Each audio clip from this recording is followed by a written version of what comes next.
9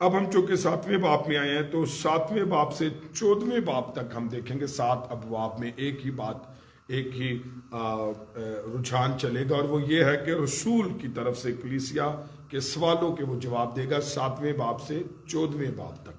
تو جو جن سوالوں کے جواب وہ دینے کو ہے وہ ذرا سن لیجئے کہ پہلے 7ویں باب کے اندر شادی اور تجرد کی وہ بات کرے گا، یعنی شادی اور کنوارے پن کی وہ بات کرے گا، اس سوال کا جواب وہ دے گا، اور پھر 8ویں باب سے 11ویں باب تک وہ جو ہے بتوں کی قربانی کا گوشت کھانے کے بارے میں سوالوں کے جواب دے گا، اور پھر 11ویں باب کی 20ویں آیت سے یا دوسری آیت سے 16ویں آیت تک عورتوں کے سر ڈھانپنے کے بارے میں بات کرے گا اور سوالوں کے جواب دے گا، اور پھر 11ویں باب میں ہی عشاء ربانی کے بارے میں سوالوں کے جواب دے گا، اور پھر 12ویں باب سے 14ویں باب تک روح القدس کی نعمتوں اور کلیسیا میں ان کے استعمال کے بارے میں بات کرے گا۔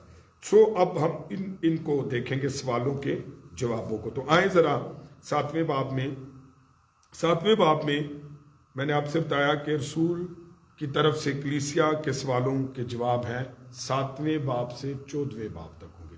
آئیں پہلے سوال پر بات کریں جو 7ویں باب میں وہ ہے شادی اور تجرد کے بارے میں جو سوالات تھے، کنوارے پن کے بارے میں جو سوالات تھے، وہ ان کے سوالوں کے جواب دیتا ہے۔ تو ذرا پہلی آیت پڑھ دیجئے گا۔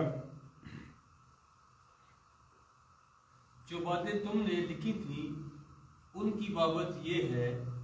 اچھا، یہ جو لکھا ہے نا جو باتیں تم نے لکھی تھی، تو یعنی کہ انہوں نے سوال کیے تھے پولس رسول کو، تو اب وہ ان سوالوں کی طرف آتا ہے، ان سوالوں کے جواب دیتا ہے کہ جو باتیں تم نے لکھی تھی۔ ہاں جی، مرد کے لیے اچھا ہے کہ عورت کو نہ چھوئے، لیکن حرام کاری کے اندیشہ سے نو بس پہلی آیت، ٹھیک ہے، پہلی آیت میں یہی لکھا نا مرد کے لیے اچھا ہے کہ عورت کو نہ چھوئے۔ تو یہ چونکہ تم نے لکھی ہیں تو میں اب تمہیں بتاتا ہوں۔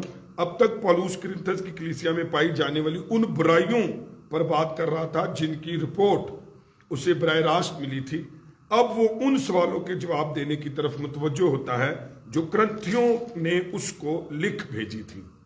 پہلے سوال کا تعلق شادی اور تجرد سے ہے۔ ذرا دیکھیے کیا ہے، اس لیے پہلے وہ ایک موٹا اصول پیش کرتا ہے۔ وہ موٹا اصول کیا ہے، اس کو انڈر لائن کریں۔ مرد کے لیے اچھا ہے کہ عورت کو نہ چھوئے۔ کیا لکھا ہے؟ پہلا اصول، مرد کے لیے اچھا ہے کہ عورت کو نہ چھوئے۔ اب مراد اس سے کیا ہے کہ جسمانی تعلق قائم نہ کرے عورت کے ساتھ۔ پولس رسول کا ہرگز یہ مطلب نہیں ہے کہ غیر شادی شدہ حالت جو ہے وہ شادی شدہ کی حالت سے زیادہ پاک ہے۔ کبھی کبھی ہم سمجھتے ہیں لے بھی جنہوں نے شادی نہیں کی تھی وہ بہتے پاک نہیں، تے کبھی کبھی ہم سمجھتے ہیں کہ جنہوں نے شادی کی ہے وہ ذرا کم پاک ہیں، تو ایسی بات نہیں ہے، نہ ہی بائبل میں مقدس میں ایسی کوئی تعلیم دی جاتی ہے۔ ہاں، لیکن شادی کرنے اور شادی نہ کرنے میں خدمت کے اندر جو ہے وہ تھوڑا سا فرق پڑتا ہے، کیونکہ آپ کی اٹینشنز، آپ ڈائیورٹ ہو جاتے ہیں، آپ کی سوچ، آپ کے سورس، آپ کی ٹائمنگ جو ہے وہ ڈیوائیڈ بھی ہو جاتی ہے اور ڈائیورٹ بھی ہو جاتی ہے۔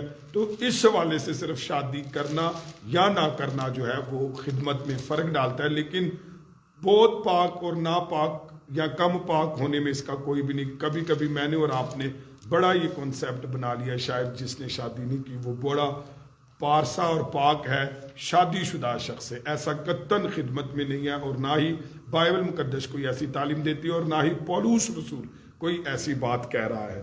تو اب جب اس نے کہا کہ نہ چھونا، تو وہ یہ قطعاً نہیں سکھا رہا کہ ایک دوسرے سے زیادہ پاک ہے، شادی شدہ غیر شادی شدہ سے زیادہ پاک ہے، ایسا نہیں۔ بلکہ یہ کہ اگر انسان خود کو پوری توجہ کے ساتھ خداوند کی خدمت کے لیے دینا چاہتا ہے تو بہتر ہے کہ شادی نہ کرے، رائٹ؟ اگر آپ شادی نہیں کرتے تو آپ کی سوچ ڈائیورٹ نہیں ہوگی، آپ کی ٹائمنگ ڈائیورٹ نہیں ہوگی، آپ کا روپیہ پیسہ ڈائیورٹ نہیں ہوگا، آپ پیچھے کی طرف دھیان نہیں دیں گے، آپ کو پہلے کچھ بندوبست کرنا نہیں پڑے گا، آپ کو ڈائریکٹلی جو کچھ کرنا ہوگا وہ خدمت کے میدان میں اچھے طور سے آپ کر سکتے ہیں۔ اتنا صرف فرق پڑتا ہے۔ سو اگلی آیات میں اس کی وضاحت کی جائے گی مزید، لیکن آئے دوسری آیت کو ذرا پڑھ دیجیے۔ لیکن حرام کاری کے اندیشہ اندیشے سے ہر مرد اپنی بیوی اور عورت اپنا ہر عورت اپنا شوہر رکھے۔ ہاں، اور ہر اچھا، اب یہاں پر پولوس کو اس بات کا پورا احساس ہے کہ غیر شادی شدہ حالت کے ساتھ، جب آپ شادی شدہ نہیں ہوتے، آپ غیر شادی شدہ حالت میں ہوتے ہیں، تو بہت زیادہ آزمائشیں جو ہیں آپ کے ساتھ وابستہ ہوتی ہیں۔ اگر آپ کنوارے پن میں بیٹا ہے بیٹی ہے خدا کی خدمت کرتے ہیں اور کرتے رہتے ہیں، تو اس میں ایک احساس بہت زبردست ہے جسے بیان کرنا ضروری ہے کہ آزمائشیں جو ہیں وہ وابستہ رہتی ہیں جو ناپاکی میں گرا سکتی ہیں۔ اٹ از پاسبل کہ وہ آپ کو ناپاکی میں، وہ انکلین میں آپ کو لے جائیں۔ تو اس لیے اپنے پہلے بیان میں 7ویں باب کی پہلی آیت کو یوں محدود کرتا ہے کہ لیکن حرام کاریوں کے اندیشے سے۔ اب حرام کاری کا مطلب میں نے بتایا تھا کہ اگر آپ غیر شادی شدہ ہیں اور آپ کے تعلقات ہیں تو یہ حرام کاری ہے۔ ہر مرد اپنی بیوی اور ہر عورت اپنا شوہر رکھے۔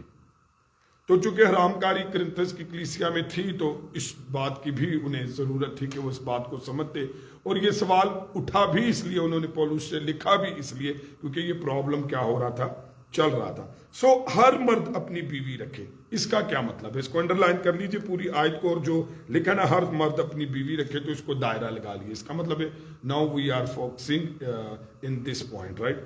تو جب لکھا نا ہر مرد اپنی بیوی رکھے کا مطلب ہے یک زوجی شادی سے ہے، یعنی کہ ایک یک زوجی یعنی کہ ایک بیوی ایک شوہر ہونے کی بات ہو رہی ہے۔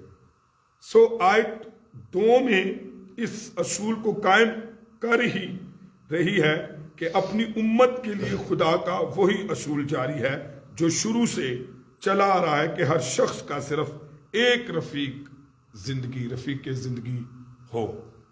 اب یہ آیت ہمیں فوکس کرا رہی ہے کہ ہر مرد اپنی بیوی رکھے، یعنی لکھا ہر مرد جو ہے وہ بیویاں رکھے، یا ہر بیوی جو ہے وہ شوہر رکھے، بہت سے شوہر رکھے، بلکہ یک زوجی شادی پر بات ہو رہی ہے۔ اور یہ اصول یہاں پر یہ نہیں ہے بلکہ یہ خدا کا وہی اصول جاری ہے جو شروع سے کیا ہے چلا آ رہا ہے، ہر شخص صرف کیا کرے، ایک ہی رفیق زندگی اس کی ہو۔ یہ کرسچن ٹیچنگ بھی ہے، تو اسی پر وہ بات کرتا ہے اور اس سوال کا جواب آج ہمیں بھی مل رہا ہے۔ تو تیسری آیت ذرا دیکھیے، تیسری آیت۔ شوہر بیوی کا حق ادا کرے اور ویسا ہی بیوی شوہر کا۔ اب اس سے کیا مراد ہے حق ادا کرنے سے؟ اصل میں وہ فزیکلی باتوں کو کہہ رہے کہ فزیکلی ہماری کچھ رائٹس ہیں، فزیکلی کچھ ہماری رسپانسبلٹیز ہیں، تو وہ ان پر بات کرتا ہے۔ شادی شدہ زندگی میں ضروری ہے کہ مرد و زن ایک دوسرے کا انڈرلائن کرے، حق ادا کرے، اس لیے کہ دونوں ایک دوسرے کی ضرورت ہے۔ اب وہ فزیکلی اس بات کو بات کر رہا ہے کہ وہ دونوں جو ہیں وہ ایک دوسرے کی کیا ہے، ضرورت ہے۔ سو پولس رسول کہتا ہے کہ شوہر بیوی کا حق ادا کرے۔ اب اس سے مطلب کیا ہے؟ بحیثیت شوہر وہ اپنے فرائض ادا کرے، اپنے فرض ادا کرے، جہاں پر اس کی رسپانسبلٹیز ہیں، جہاں پر اس کے فزیکلی رائٹس ہیں بیوی کے لیے، وہ اس کو ادا کرے، اور بلا شبہ بیوی کو بھی ایسا ہی کرنا چاہیے۔ تو یہ دونوں کے لیے بائبل مقدس اس بات کے لیے اسے کہتی ہے۔ سو غور کریں کہ پولس اس موضوع پر کیسی شائستگی سے اپنا مطلب ادا کرتا ہے کہ یہ دنیا سے کس قدر مختلف انداز ہے، اور میں اور آپ اس رائٹس کو، میں اور آپ ان ذمہ داریوں کو، میں اور آپ اس فرض کو جو ہے جو بیوی کا شوہر پر ہے اور شوہر کا بیوی پر ہے، دونوں جو ہے وہ اس کو ادا کریں۔ چوتھی آیت ذرا دیکھیے۔ بیوی اپنے بدن کے مختار نہیں بلکہ شوہر ہے، اسی طرح شوہر بھی اپنے بدن کا مختار نہیں بلکہ بیوی۔ آمین۔ سو چوتھی آیت میں ازدواجی یگانگت میں بیوی کا انصار شوہر پر ہوتا ہے. انڈرلائن کریں بیوی اور شوہر کو، دائرہ لگا لیجئے. تو بیوی کا انصار شوہر پر ہوتا ہے اور اسی طرح شوہر کا انصار بھی بیوی پر ہوتا ہے. اب دونوں جو ہے وہ اپنے اپنے بدن کے مختار نہیں ہیں اور اس پر ذرا دوبارہ پڑھیے. دوسرے کا حق ہے. بیوی اپنے بدن کی مختار نہیں بلکہ شوہر ہے. اسی طرح شوہر بھی اپنے بدن کا مختار نہیں بلکہ بیوی. اب یہ فزیکلی بات ہے کہ کس طریقے سے ہم اپنے آپ کو پیش رکھیں اور کس طرح اپنے آپ کو ایک دوسرے کے سپرد کریں. اور کلام مقدس کس طریقے سے ہمیں بتاتا ہے کہ ہم ایک دوسرے اپنے بدن پر اختیار نہیں رکھتے بلکہ جس سے ہماری شادی ہوئی ہے اس کا ہمارے بدن پر اختیار ہے. یہی بیوی کے لیے اصول ہے اور یہ شوہر کے لیے. اور اس پاکیزہ ملاپ میں خدا کے حکم کو پورا کرنے میں ضرور ہے کہ شوہر اور بیوی باہم ایک دوسرے پر انصار کو تسلیم کریں. آئے 5ویں آیت ذرا دیکھیے. تم ایک دوسرے سے جدا نہ رہو. اچھا، یہ فزیکلی بتایا گیا تم ایک دوسرے سے جدا نہ رہو اور مگر تھوڑی مدت تک آپس کی رضامندی سے تاکہ دعا کے واسطے فرصت ملے اور پھر اکٹھے ہو جاؤ. ایسا نہ ہو کہ غلبہ نفس کے سبب سے شیطان تم کو آزمائے. اب خدا کا ایک خادم ہے سن کرسٹن جو ہے وہ اس کو اپنے کوڈ میں کہتا ہے. وہ کہتا ہے سادہ زبان میں اس کا مطلب یہ ہے، یہ جو آیت ہم نے پڑھی ہے اس کا سادہ زبان میں وہ کہتا ہے مطلب یہ ہے کہ اگر ایک ساتھی جنسی ملاپ چاہتا ہے تو دوسرا ساتھی اس کا مثبت جواب دے. وہ شوہر اور بیوی جو جنسی ملاپ کے سلسلے میں ایسا رویہ رکھیں گے تو وہ اسے ازدواجی زندگی کا ایک عجیب اور عمدہ جو ہے تسکین بخش پہلو پائیں گے. سیدھی سی وجہ یہ ہے کہ یہ تعلق کسی مصنوعی اور ناممکن الحصول مثالی معیار پر نہیں بلکہ حقیقت پر مبنی ہوگا. غالباً آئیں ہم دیکھیں، آپ اس کو انڈرلائن کریں، ایک دوسرے سے جدا نہ رہیں. اس کو ذرا انڈرلائن کر لیجئے، ہائی لائٹ کر لیجئے یا اس کو دائرہ لگا لیجئے. غالباً جب ان میں سے بعض کو پہل نجات کا تجربہ ہوا تو وہ سوچتے تھے کہ شادی شدہ زندگی کے یہ بے تکلف تعلقات مسیحی زندگی کے مسیحی پاکیزگی کے تصور سے میل نہیں کھاتے. تو جب وہ نجات پاتے تھے تو یہ ان کے لیے بڑا مشکل تھا کہ یہ کیسے سارا ہے، یہ جو ہے بے تکلفی ہے. تو تعلقات مسیحی پاکیزگی کے تصور سے میل نہیں کھاتے. تو پولوس ان کے ذہنوں سے یہ غلط تصور جو ہے وہ دور کرتا ہے کہ اب کیسے آپ جو ہے پہلے تو یہ کہ وہ سوچتے تھے کہ شاید شادی شدہ جب ہم ہو جاتے ہیں تو ہم پاک نہیں رہتے، تو ایسی بات نہیں ہے. بلکہ وہ ان کو اس سوال کا جواب دیتا ہے. وہ کہتا ہے کہ ان کے ذہنوں سے غلط تصور نکالتا ہے اور بڑی سختی سے بتاتا ہے کہ مسیحی جوڑوں پر لازم ہے کہ ایک دوسرے سے جدا نہ رہے. کلیئر؟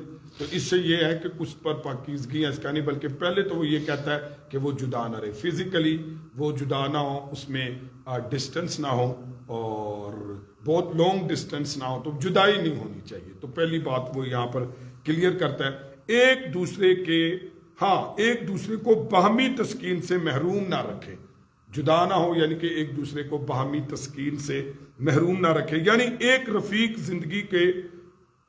زندگی کو دوسرے کے بدن پر جو حق ہے وہ ادا کرنے سے انکار نہ کیا جائے. یہی تو لکھا ہے کہ وہ ایک دوسرے کے بدن پر وہ کیا رکھتا ہے، مختار ہے.